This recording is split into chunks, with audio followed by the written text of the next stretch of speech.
The mission? To boldly go where no man has gone before, except for the filmmakers, who went there about 10 years ago on TV. But now they're ready to head off on a brand new adventure on the big screen in a stunning new format that is, at the same time, God willing, also comforting and familiar. Sound easy? You bet. The year is 1979, and the film is Star Trek: The Motion Picture. I'm Dana Gould, and this is Trailers from Hell. Star Trek, the original series, ended its 3-season run in 1969. Though never a hit on network TV and reruns, in syndication, it took off. Movie talk began as early as 1975. Gene Roddenberry, the show's creator, wrote a script. Others were commissioned, all by big-name sci-fi writers, and each of them had, at its core, a different, though equally giant sci-fi idea. What if a machine thought it was God? What if a machine became God? What if God wanted to be a machine? What if you called God and got his machine? In 1976, it was announced that the Star Trek movie was on. And in 1977, it was announced that the Star Trek movie was off. Then, 3 weeks later, Star Wars came out, and the Star Trek movie was back on. Then, wait, no, it's not a movie anymore. It's a new TV series. No, wait, it is a movie. It's a movie, but without Leonard Nimoy. No, wait, we got Leonard Nimoy. Okay, we're good.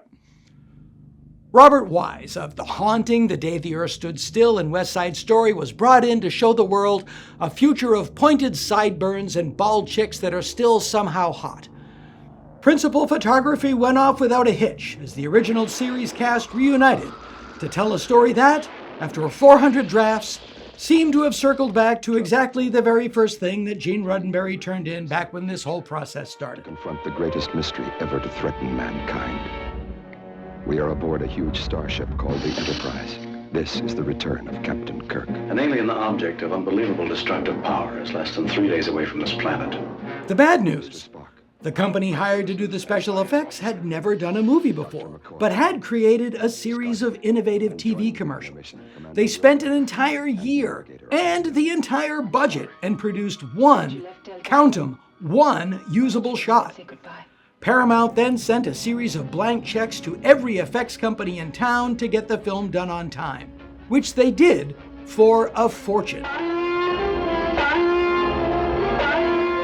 Good news. Star Trek: The Motion Picture made its release date, and it did make a profit. Bad news. Because of the special effects disaster, Robert Wise did not have time to fine-tune the film. He considered what was released a first cut.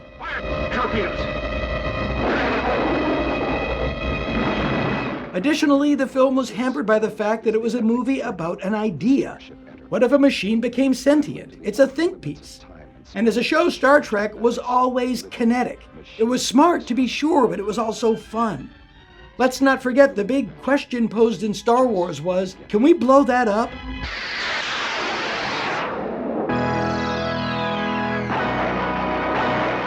The good news, it didn't matter. It made enough money, and its sequel, 1982's Star Trek II: The Wrath of Khan, ensured that the franchise would survive for decades.